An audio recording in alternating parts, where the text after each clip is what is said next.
G'day expats and welcome to episode 13 of Expat Chat. My name is Brett Evans and I'm the Managing Director of Atlas Wealth Management based in Dubai and looking after the Europe, Middle East and Africa region. And joined with me today is James Ridley, who's the Managing Director for Atlas in the APAC region. G'day James. G'day Brett, how are you going there today? Staying fit and healthy? Yes mate, self-quarantining. They've announced yesterday that all private sector businesses are to not shut but work from home as of yesterday in Dubai. And we woke up this morning to news that we've been asked to stay in our houses over this weekend, that's Friday and Saturday, while they disinfect Dubai. So I'm not sure what that incorporates, whether they're going to get a 747 with spray catchers over the top or what, but mate, certainly interesting times. That's right. They've obviously made some huge investments on hand sanitizer and just going to dump it and see what happens. But gosh, we're in, I suppose, uncharted waters at the moment. There hasn't really been a template for what we're going through right now. No, look, as we said before, I mean, every single time we go through an unprecedented event, it's always obviously unprecedented. But there's a lot of similarities that I know I draw from. Having gone through the GFC September 11 Asian financial crisis, and I think that same emotion is there. The market irrationality is there as well. I said to a client the other day, this market right now is like my 8-year-old daughter on a cup of sugar. It just runs around and you just need to wait for that sugar to burn off. And same thing with the markets right now. Certainly, the markets like numbers. The markets like a definite figure that they can put something on to then quantify what the effects are. And right now, we're obviously flying a bit blind. So that's why the markets are seesawing like they are. That's right. And I mean, before we go into any further, I suppose, today's Expat Chat, obviously episode number 13, obviously, a bit of a disclaimer as usual, please do not take anything that's contained within this Expat Chat episode as personal advice, general advice only. Isn't that right, Brett? Spot on. I think that to us, we, are very cognizant of the fact that a lot of people rely on our information, but as we are dual licensed both in Australia and the United Arab Emirates, we have certain protocols to follow when it comes to delivering personal advice. That is advice that is specific to a certain person. Yep, that's right. And I suppose today's topics that we're going to go over, obviously, all things coronavirus, a bit of a market update there, a bit of an update on something exciting that we're hosting on Monday, depending on where you are, I should say, in the world. ATO recent release about non-residents that are stuck in Australia, because obviously a lot of Australians have travelled home, but now they can't get back to where they are currently domiciled, so how that looks from a tax point of view. Early access to super, so obviously with everything going on at the moment, they've released some guidelines about accessing super and whether expats can do so. Again, main residence exemption, some updates on implications due to social distancing and those sort of things, but we'll get into that soon, as well as, in these times, tax efficient vesting, we'll talk about that later. So obviously at the moment, we'll continue that train of thought. Coronavirus, everything coronavirus, it's not stopping. It's not slowing down at the moment, and I think we're probably still in for a bit of a hard time over the coming weeks, to be honest. Look, it's some sectors are feeling it the most. When you look at hospitality, travel, retail to a certain degree, those who aren't online, they're really going to feel the brunt of this. And you and I hear that from our conversations with our clients who operate in that space. When it comes to what's been probably most not humbling, but pleasing thing to see is how quick the governments are acting, and also how quick the Federal Reserves in each of the countries are reacting as well too. And just to give you a bit of a... the one thing I was going to discuss on that, I mean, they are acting quickly, but I'll be honest, I feel like a lot of countries are laughing at Australia in our relaxed and slow approach. I mean, obviously we've gone through the first two stages, but you've seen other countries where they've taken this hard draconian approach and saying stay indoors, only travel, for food, health, healthcare reasons, and that's it. And obviously you've just mentioned that that's the way the golf is going this weekend. We'll just give you an idea, in terms of I guess, dollar amounts that everyone's throwing around as a stimulus package. So obviously in Yes. Australia, we've got the $66 billion package that's been announced. That's meant to help 25 million Australians. In the United Arab Emirates here, we're up to 40. For a country that's a lot smaller and a lot, both in geography and also in population. So to me, even the US, the US last night, they passed that $2 trillion package. I can see that easily going to 5, easily. Because what's happening right now is they're sort of behind the curve. They're working on data to try and calculate the number, but the data is 2 weeks old. And as we know, everything's changing on an hourly and daily basis. So I can certainly see Australia's package getting up into the 100 billion, and I can see US going to probably 5 trillion. Yeah, okay. And I mean, where's all this money coming from? Are they just printing it now? Pretty much. When you've got the US Fed announcing QE infinity, and virtually what that means is just for an undefined period of time and an undefined amount of dollars, they're just going to go in and start flooding the capital markets with cash. There's a lot of implications that people, unless you work in the mortgage space, wouldn't be aware of what it's causing.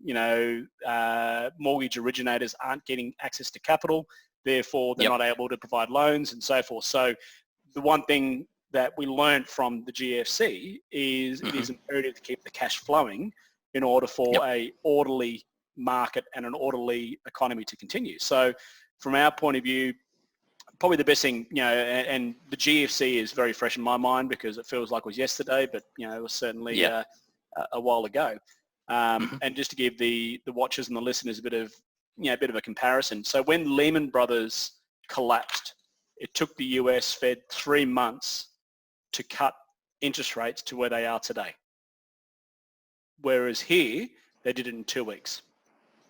So it's almost like the GFC, from a regulator's point of view, was almost like a trial game for COVID-19. Yeah, so they know how to fix the problem. They got it themselves out of the problem last time.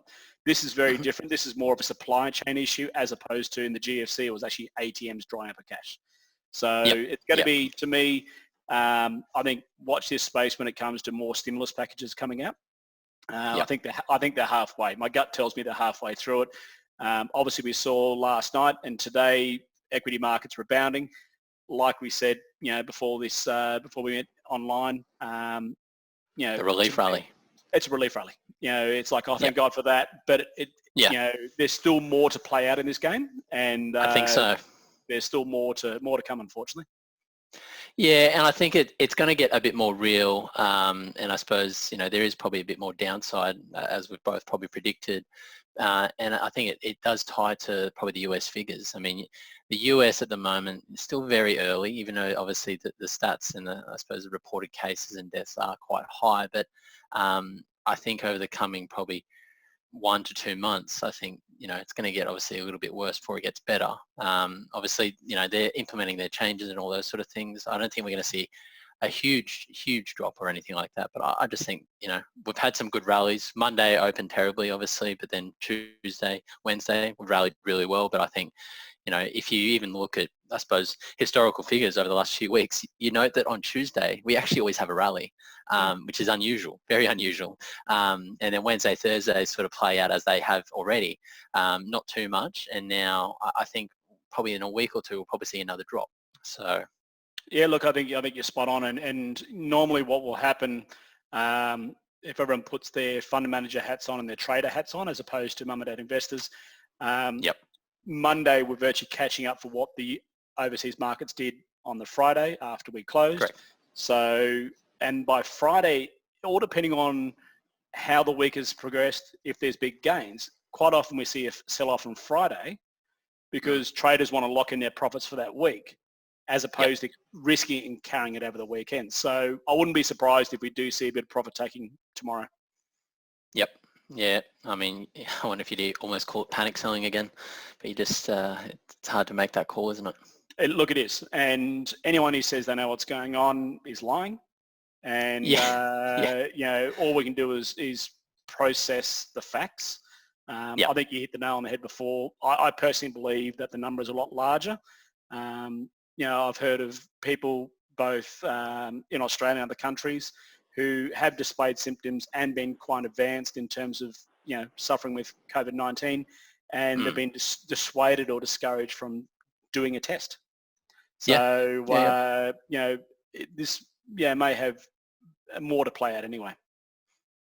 Yeah, I mean, I suppose that is unusual, whether it's a case they just don't want to be a drag on healthcare and the system, or whether for other reasons, they actually don't want to know the real figures as they progress and increase. And I think that's why the US is going to be interesting over the next few weeks.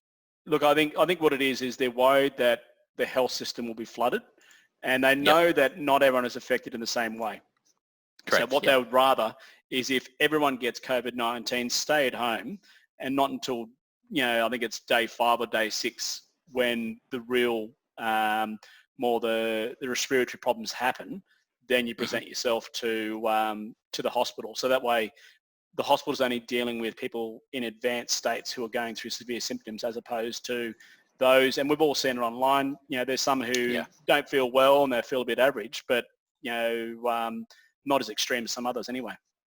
No, that's right. I mean, everyone's immune system is different. Some people get through having it for 2 weeks and they're actually okay, Technically they would have had it probably for about 4 weeks, but 2 weeks of incubation, and then they accidentally pass it on to, generally, I think the graphs that are getting around 2 to 3 people. And then, some people, if they've got a strong immune system, they'll be okay. They'll probably feel a bit deflated, maybe a mild cough, but they'll pull through fine. But it's just those people that are highly susceptible, people that are quite old, people that are in their high 60s, 70s, 80s that now, are being quarantined almost from the rest of the population, because if they do catch it, there's a significant chance that unfortunately they will pass away. So moving on, I want to, obviously talk about the webinar that we've got coming up, because I think this is pretty important.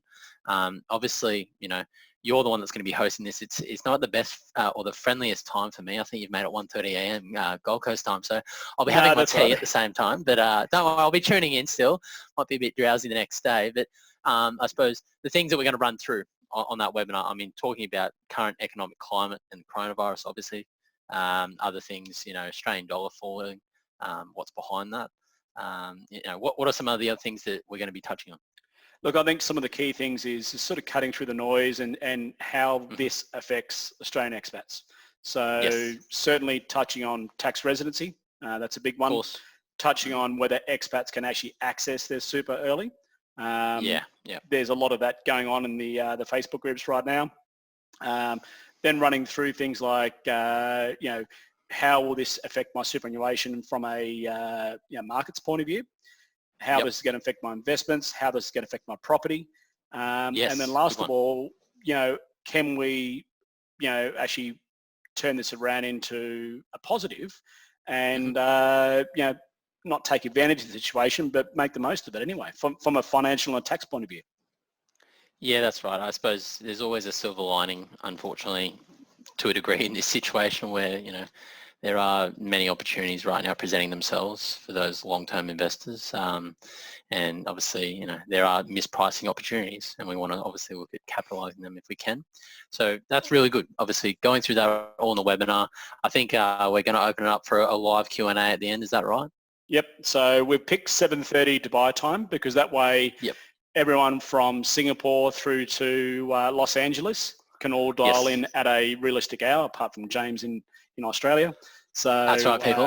I'll take that one. That's all right. So it'll be, I think, working at the times, 11:30 p.m. in Singapore, obviously 7:30 p.m. in Dubai, 5:30 p.m. in Paris, 4:30 p.m. in London.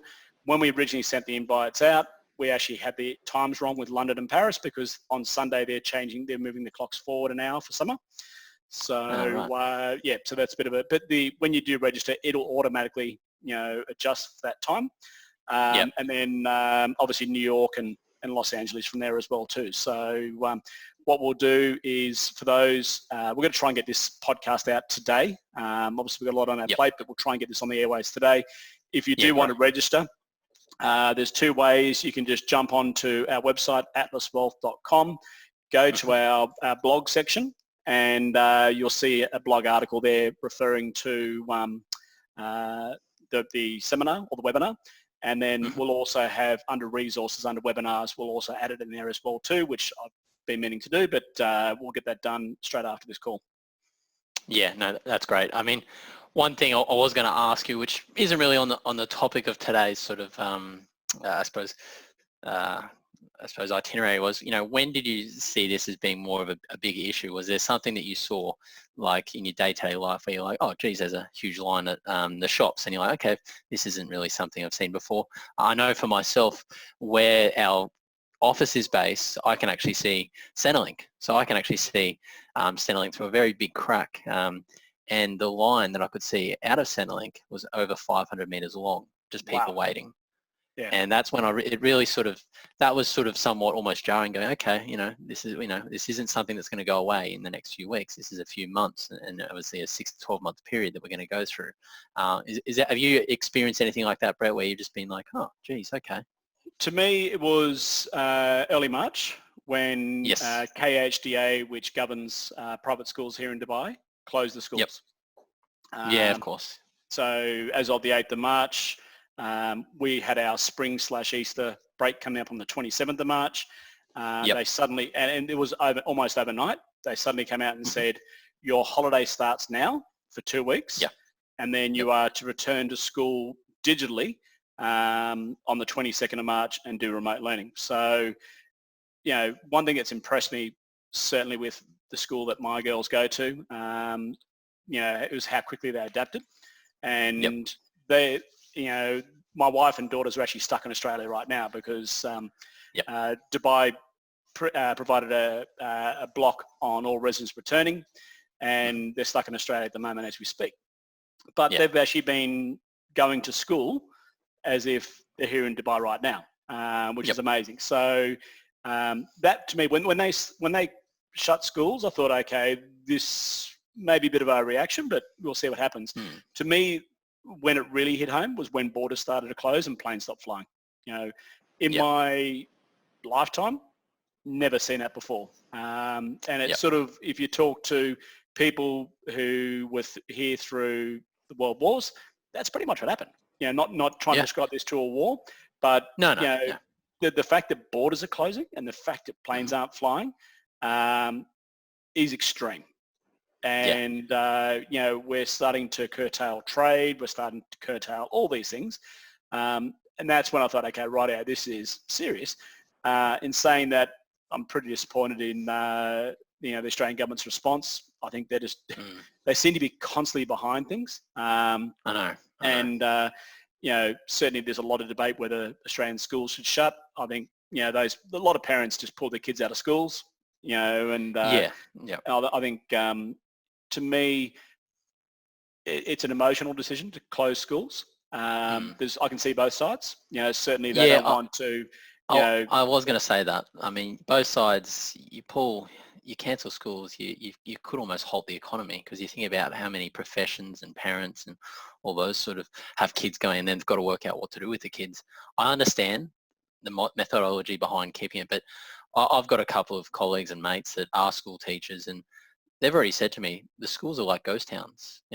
People have already pulled out, so I understand it, but sorry, I interrupted you there, Brad. No. So I think, to me, I think the only way that Australia's going to be able to deal with this properly is do a self-isolation, work from home, no schools. Then it solves everything. If you're not being forced to go to work, and if work is saying work from home, you can have your kids there. Whereas, so I can sort of see they're saying to a lot of parents, don't shut schools because parents are still working. Who's going to look after the kids? Whereas if we just go into this, and to me, we're seeing this everywhere right now, going into these lockdowns, and a 2 week to 3 week lockdown, bite the bullet, and, to me, once again, trying to find a silver lining on a cloud, and talking to a lot of people at the moment, there will be some little positives coming out of all this work from home and self-isolation. Talking to people who've always wanted to write a book, now they're going to do it. Talking to people who've always had a hobby that wanted to turn into something more than a hobby, they've got time to do it. And look, it's going to be interesting. I mean, I'm not saying that's going to outweigh all the negatives, but I think people, by virtue of being people, are pretty resourceful, and it'd be interesting to see how this plays out. Yeah, that's right. I think I kind of do want Australia to go through that hard approach where they say, right, next 2 weeks to a month, we are going to take that draconian approach, much like Russia has taken. I think Putin put out that if you're caught on the streets for non-essential travel, you will be in jail for 5 years. So, everyone knows Putin's methods. Yeah, it'd be good. The sooner we do it, the sooner the economy can get back started, and obviously things can return. Exactly right. Okay, so let's move on to the probably the next topic. We're talking about the ATO release about non-residents stuck in Oz. Yes, it's actually great to see them on the front foot. This is going to be on the front foot, especially for obviously, I can speak from experience. Australian expats who live in Dubai who are stuck in Australia because Dubai closed their borders. Yes. There's a lot of panic about that. There's a lot of conversations about, does this affect my non-residency?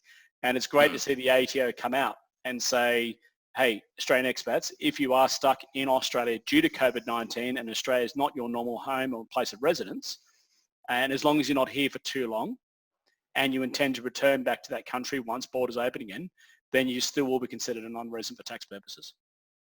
It's unusual that they've been a bit flexible and rubber-armed about that approach, but they haven't applied that to something which annoys us a lot, the MRE, the implications around that. This is a big one. I've got a list here of people that I've written to asking for an extension. So Josh Frydenberg is the treasurer. Of course. Mr. Sukar, who's the assistant treasurer. Jane Hume, who's our MP who looks after financial services. I've written to Treasury. I've also written to the Shadow Treasurer, the Shadow Assistant Treasurer, and also guys like Sterling Griff and Rex Patrick, who are independent senators as well too. Talking to a colleague this week about the practicalities of getting an extension. And they said because Parliament has shut down until August, they could not put in legislation to extend it. But what the Treasurer can do is make an announcement that there's going to be a 6 or 12-month extension to that date. And by doing that, when Parliament resets in August, they can pass legislation to make it rule. So there's always that grey space, but something's better than nothing. I'm talking to clients right now who, even before stage 2 restrictions were put in place in Australia, who were about to sell their property and their tenants have tested positive for COVID-19. Oh gosh, okay. Jeez. So, even when they could do no open houses and all those things and staging, no, nothing. So they're right now that's stuck the overseas. Thing. I mean, just I suppose educating our audience quickly. So obviously with stage 2 restrictions, there's no auctions allowed to take place at the moment. There's no open houses. There's no staging open houses. So it's very difficult for obviously Australian citizens that are non-residents to try and sell their property before the 30th of June transition date is up.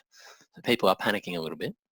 Most definitely. And I think, combine that with the fact that people are stuck overseas, not able to return to Australia to prepare their properties for sale. That's another one as well. Yep. So it is really a perfect storm, with respect to MRE changes. This could not have happened at the worst possible time. Absolutely. And I think Scott Morrison, he announced any sort of restrictions that they're putting in place right now, be prepared that these restrictions could go for 6 months. Yep. That's taking us well past that date. I wonder if there's even the thought has even crossed any real estate agents or auctioneers. Okay, can we actually do an online auction? Can we do it via a Zoom call? Can we do it by a GoToWebinar? I mean, I've never heard of it, but I'm not sure. I've heard of open houses at the moment being conducted by way of a webinar where people can virtually watch a real estate agent walk through the house. My biggest concern is essentially the motivations and the inclinations of a potential buyer would almost be totally sucked out. You're not going to have a lot of people out there who are desperate to buy. I think the market of potential buyers has probably gone from down to probably 20% of the normal market capacity. So even if you can do an open house digitally, even if you can do an Yep. online auction digitally.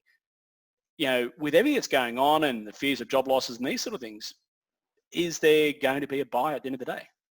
Mm. Yeah, exactly right. And I suppose in these times when this is when good investors actually make the most of their, I suppose, growth initially, that they make these hard decisions. They treat it as non-emotional decisions. They see the opportunities and they jump in. But you're right. I mean, at the moment, interest rates are at a record low. I think I saw CBA 2 days ago announced a fixed interest rate home loan. I think it was priced at 2.29%, which you can lock in for 3 years. Yep. I think it's the only product like that on the market. So there are still good sort of, I suppose, products available to obviously help these individuals buy these properties. But I don't think we're going to see obviously sale prices go down. So how's that going to translate into the property market? And I know that's something you're going to talk about on Monday/Tuesday, I should say Tuesday morning for me. But how's that going to obviously translate into property prices and, the market likely to fall? Well, I've looked at, once again, data nerd. I've looked at the data. So Yep.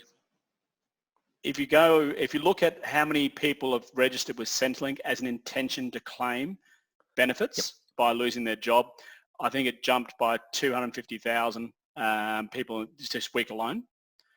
If those numbers translate out over the next week or so, and if that does follow through into full benefits and full, unemployment benefits, then it puts unemployment at about 9.4% in Australia in a week. Gosh. So if you combine that with, and I have been screaming this from the top of my lungs for the last 2 years, and copped a lot of flack from the property industry because they think I'm trying to talk their clients out of buying property. But the Australian consumer is leveraged and geared to the hilt. So you've got debt to disposable income at a ratio of 190 points, which is 35% higher than pre-GFC. You've got everyone out there, pretty much, way too heavy in A, an asset class, and B, in debt. And now with all this unemployment coming through, you are going to see property prices fall. Some more extreme in some areas than others. Places like Adelaide, which hasn't had a lot of that push up, I doubt there would be a big pullback. But places like Sydney and Melbourne, people are losing their jobs. And these are people who probably should have only had 1 or 2 properties, not 4 or 5. And virtually every time that they created some equity, it flipped around straight into another property, another property, which means these people have a big property portfolio and a massive debt portfolio and zero equity. Yeah, that's right. And I think it's pretty clear that we will see default rates go up. Most of the major banks obviously have announced that they're willing to do the 3 or 6 month deferral repayments. People also need to understand that when you're deferring those repayments, the interest that you're not paying now or over the period actually gets capitalized. So it gets added to the loan balance at the end of that 6 month period, which means that obviously your loan will increase. It's not a case where, it's not, you're just not having to pay 6 months. It gets recapitalized. The loan might almost get reset. I'm not sure how they're going to tackle that, but you're still going to be paying that at some point. And it means when you restart the loan or the mortgage, the repayments will actually be higher. Especially if they're holding the exact same interest rate because the loan's technically bigger. So people need to factor that in if they're going to go down that road. But I'm not sure 6 months or 3 months is going to be enough, especially with, what unemployment's going to be at. Obviously at the moment in a week, like you said, 9%, I think that it'll go up above probably 12% eventually if the current stats continue, which is pretty concerning. But I mean, obviously the amount of stimulus that's being thrown into the economy, you think we're probably halfway there at the moment. Which is, it's unusual. Look, it is. And, every time these things are always different. And, from my point of view, as I've been saying to my clients and, as we've both been saying in our communications to clients and our emails, there is the known knowns, the known unknowns, the unknown unknowns. And it's always the same with every single thing that happens, whether it's the Asian financial crisis or September 11 or the GFC. Investors don't like uncertainty. And certainly as a property investor, property is driven by emotion.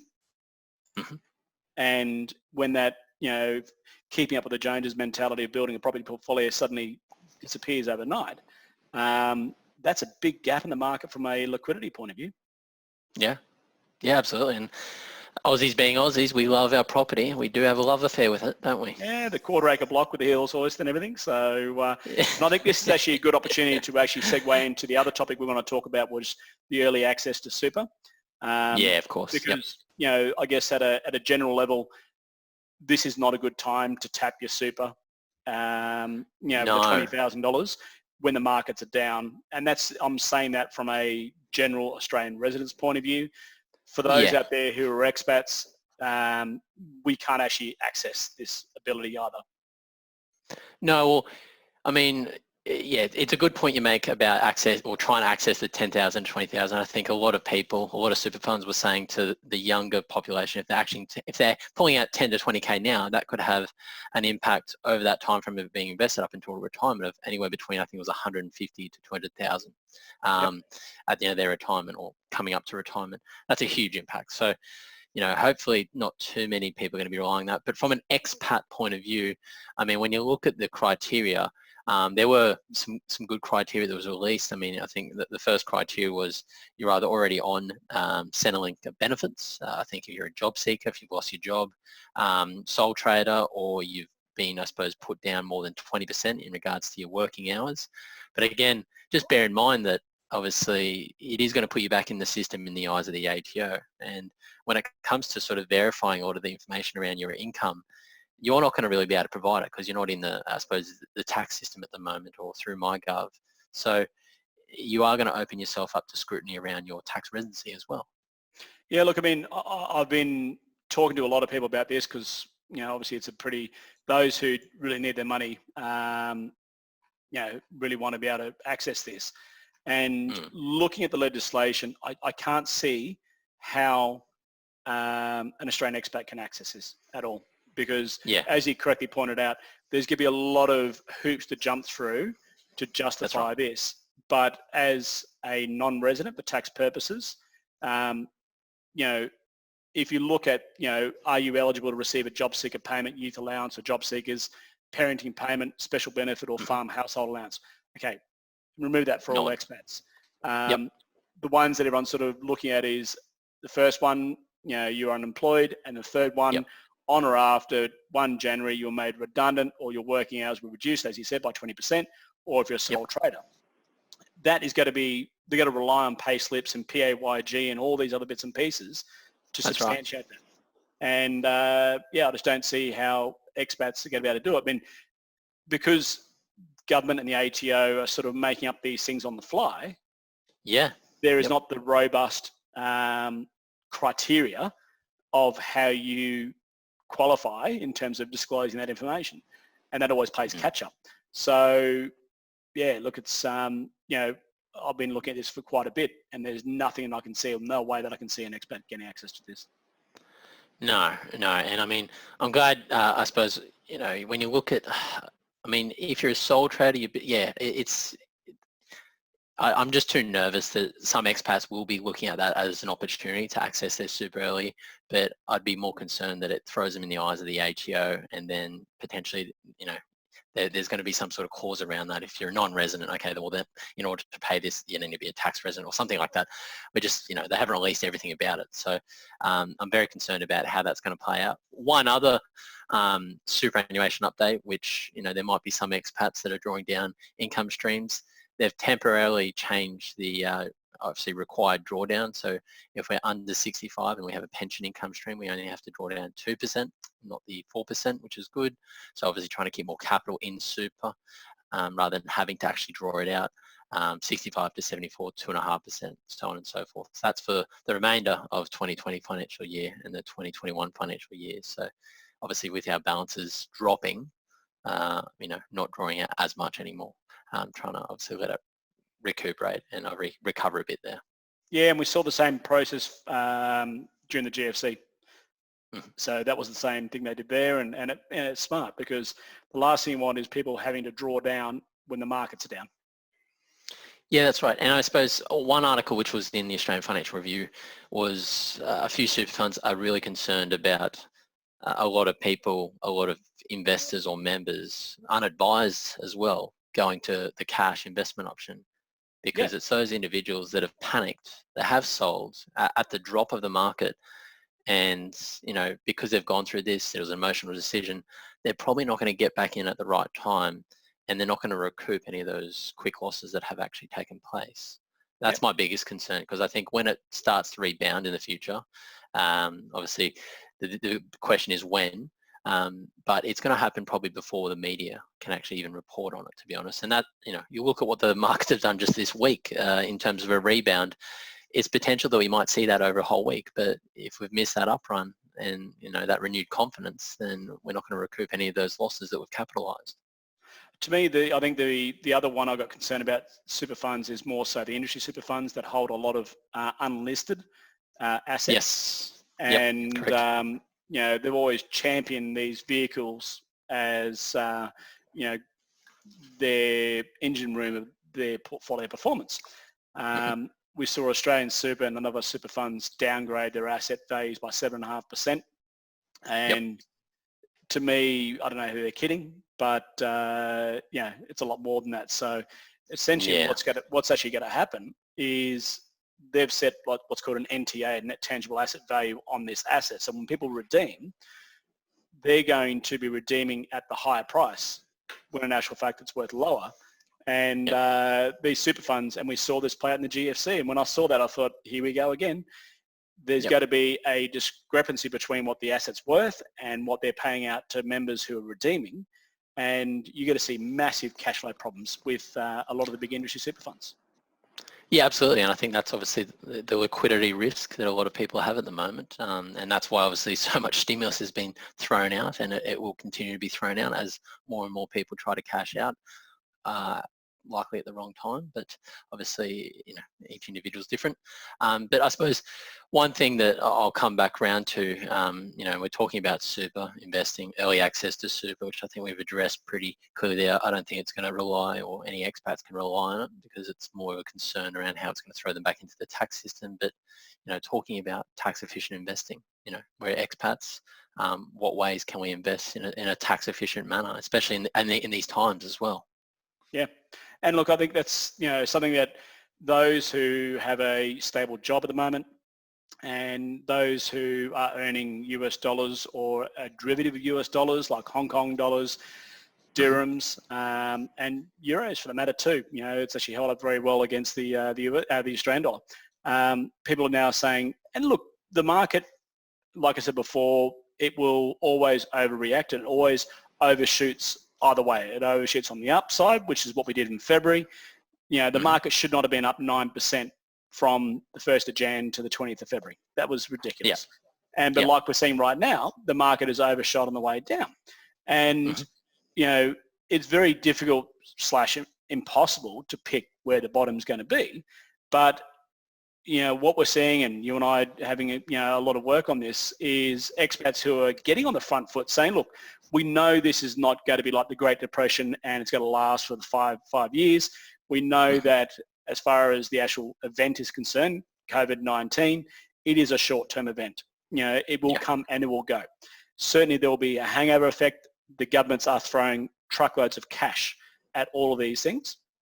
And the biggest thing we're seeing right now is people going, you know what, in 12 months' time, the world will keep revolving and planes will be flying and everyone will be back to business. Right. And we'll talk about this. Are companies, and I'm excluding companies like Flight Centre and Qantas and those sort of companies, which are going to feel the brunt of this. But there's also a lot of other companies that have been sold off for no reason. We obviously made some changes the other day in our portfolios, and it was actually refreshing to go through and to find a number of holdings in that portfolio have actually gone up in this period. The Coles, Woolworths, Wesfarmers, CSL, InvoCare. So it's not all doom and gloom, but if you look at just core quality assets like Australian Pipeline Trust, no one would really have heard of Australian Pipeline Trust, APA, but they provide pretty much all the gas to the Eastern Seaboard, both in a residential and a commercial aspect. Are people going to stop using gas during COVID-19? No. So that stock to be sold off to where it is, you go through, and this is obviously what we're doing right now, is just going through and say, you know what, and to use a great Australian saying, that's a lay down misère, that's a lay down misère, and sort of take a long-term view. Take a 12 to 24 month view, say, look, you know what, the next 6 months is going to be a lot of noise, a lot of activity, a lot of everything, but going out, if they're repatriating money back from a US dollar denominated currency or something similar, they're killing it on the exchange rate. Right now we're sitting at my 59. gosh, they are. So bearing in mind this time last year, the dollar was at 74 cents or 72 cents. Now we're sitting at 59. So they've got themselves a nice little pay raise. That's Move right. money from overseas back to Australia. They make it on the currency. Then to be able to double dip and buy or build an investment portfolio with assets that have been sold off between 20 and 30%, knowing that those businesses do have pedigree and longevity and they will be around, in future to come. That's right. They're getting the best of both worlds. And then, the icing on the cake, and I'll let you cover off on this, is the tax treatment of investment portfolio for a non-resident. Yeah, well, I mean, when we invest in direct shares, your standard ASX blue chip shares, in the eyes of the ATO, when we are a non-resident, they're treated as non-taxable Australian property. So what that means is it's any capital growth that does accumulate on, say, your direct shares, that's not taxable by the ATO because you're not a tax resident here. So technically it does mean that we can accumulate wealth through that asset class tax-free from a capital growth point of view. And then obviously when we return or repatriate back to Australia, that's when, our cost base would likely start. That's when the ATO would see us as purchasing that portfolio. So it does mean, there are definitely ways that we can stick to, a long-term sort of investment strategy. We're accumulating wealth in a tax-free manner. That's great. It doesn't necessarily have to be ASX blue chips. It can be ETFs or sometimes even managed funds. You just need to be careful depending on whether you're living in the US, United States. I'm not going to go down that rabbit hole of PFICs. That's another time. That's another half an hour. Yep.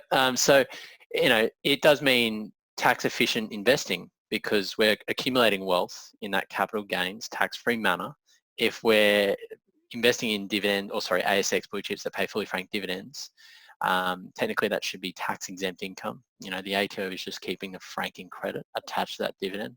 If it's unfranked, then the platform we use will probably be withholding the relevant rate of tax depending on the tax or the country in which we're residing, and that's normal. That's but if we're doing it in the correct manner, it means we come back to a bit of wealth that we've accumulated this asset, and then we can look at doing things with that asset. It opens up options, put it into our super, buy a business, buy a main residence, buy investment property, start a family trust, start another retirement vehicle.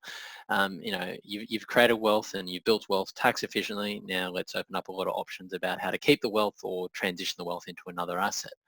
I suppose right now, yes, it is going to be an opportune time to start looking at opportunities in the market, ASX blue chips, and accumulating that wealth. As Brett said, there are plenty of businesses with pedigree and longevity that will get through this, and they will build from this. There's obviously businesses which are, I suppose, making a great profit on panic buying. Coles, Woolworths, Wesfarmers, the whole toilet paper fiasco, which is just ridiculous.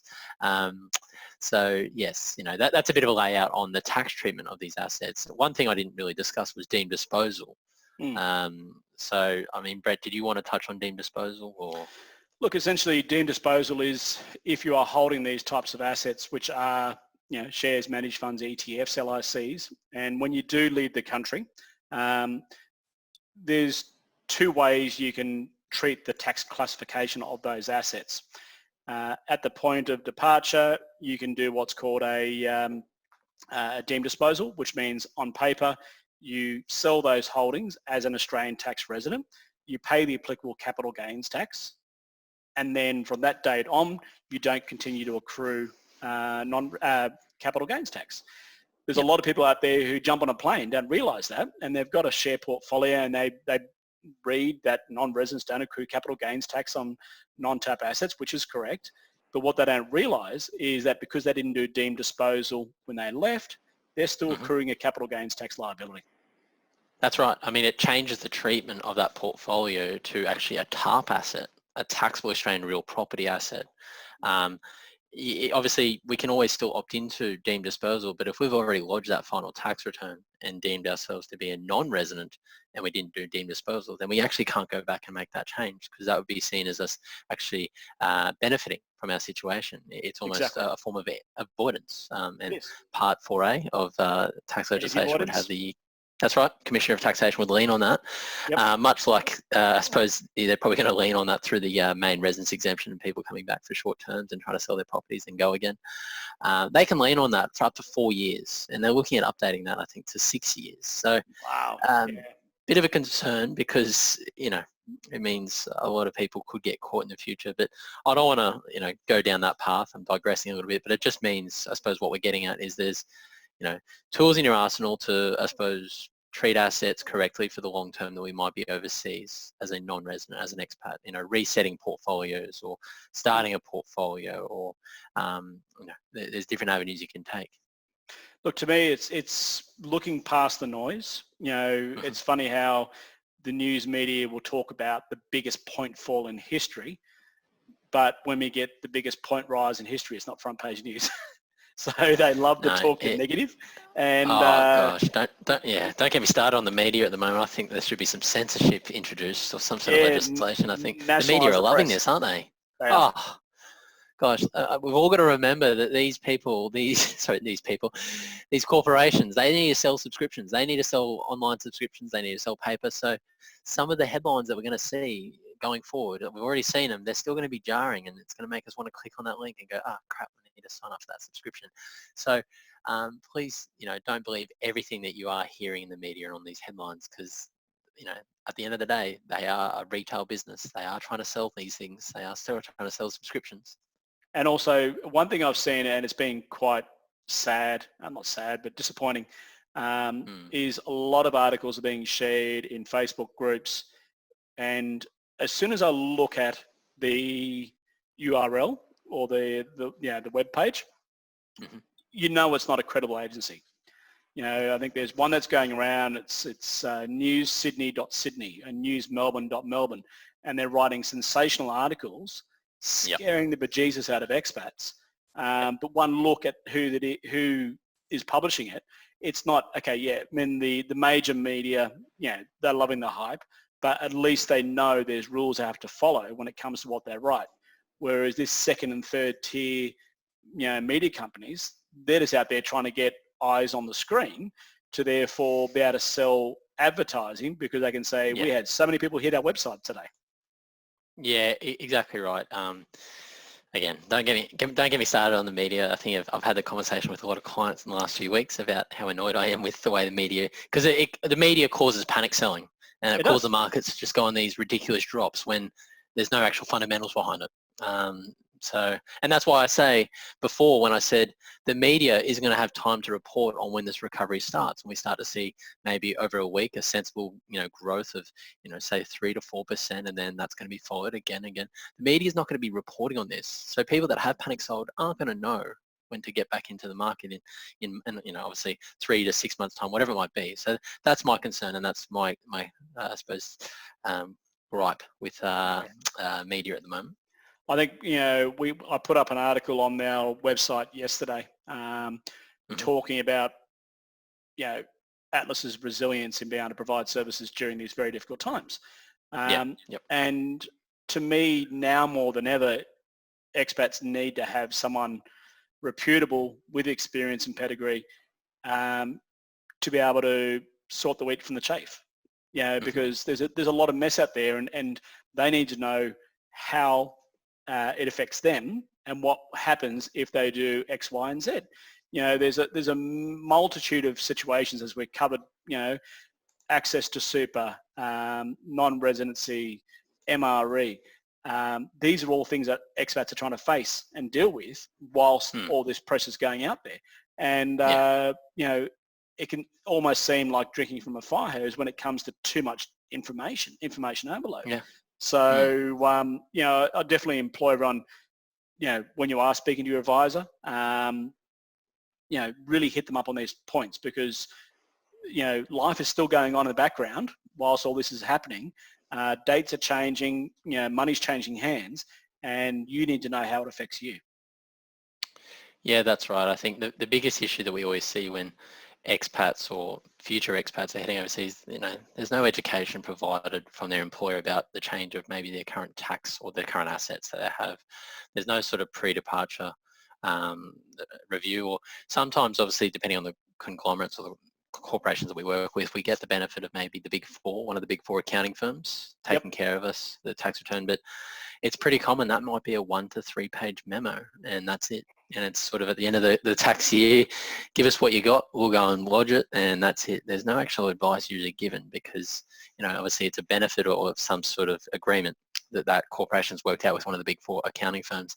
People that are listening to this, every time I do a consult, if they are getting that benefit, and they've been getting that benefit for the last few years, and I always say this, and they just get shocked at how right we are. You're not going to get good advice usually. I'm not putting down the big four at all.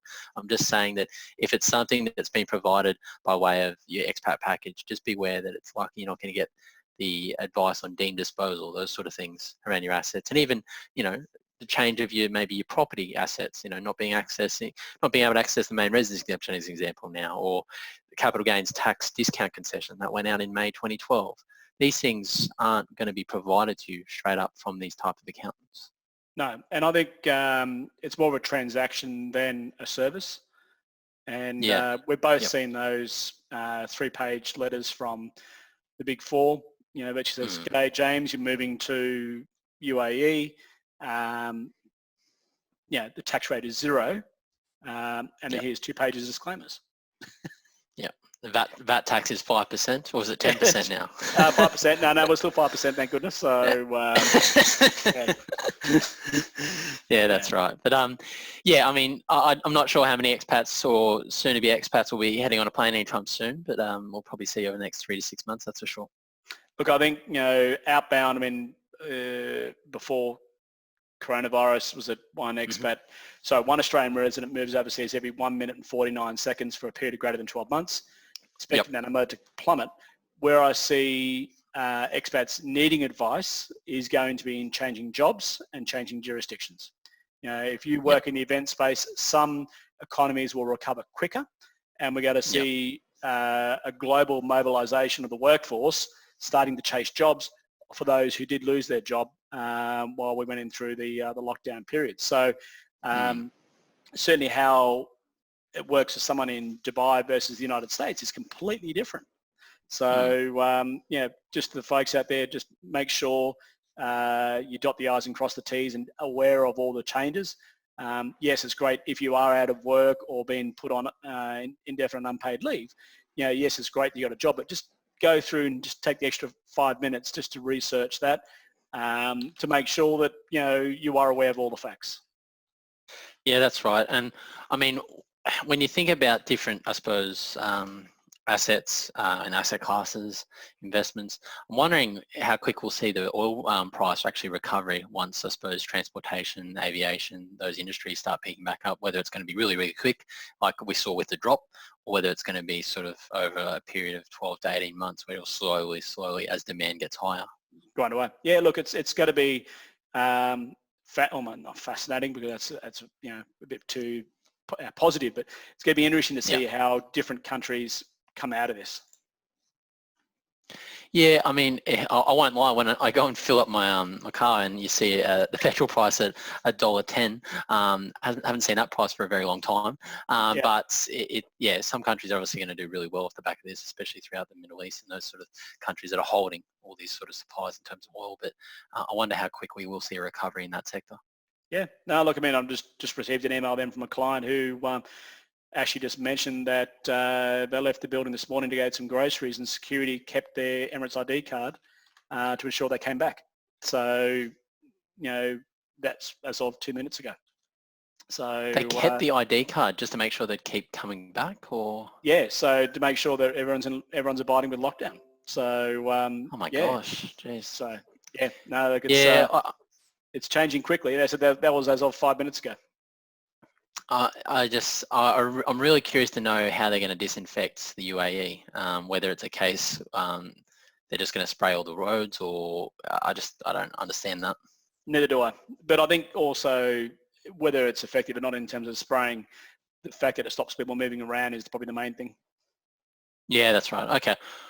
Well, I suppose why don't we wind it up there, Brett? Again, remember, guys, ladies and gentlemen, we do have that webinar. It's taking place Monday or Tuesday. Get on either our Facebook page or our LinkedIn page to obviously sign up because we'll be talking all things coronavirus as well as how it relates to expats, tax, non-residency, all those sort of things, especially on the property front and investing. And I suppose that brings us to a close today. Yep. Well, wash your hands, stay safe. Look after yourself, mate. We'll do the same here. And long story short, then hi to my wife and daughters who are stuck back in Australia. So I haven't seen them since the beginning of March. So I know my daughters actually watch this, believe it or not. So hi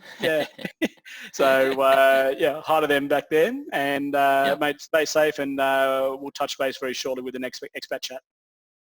Sounds good, mate. Speak to you soon. Take care. Thanks, mate.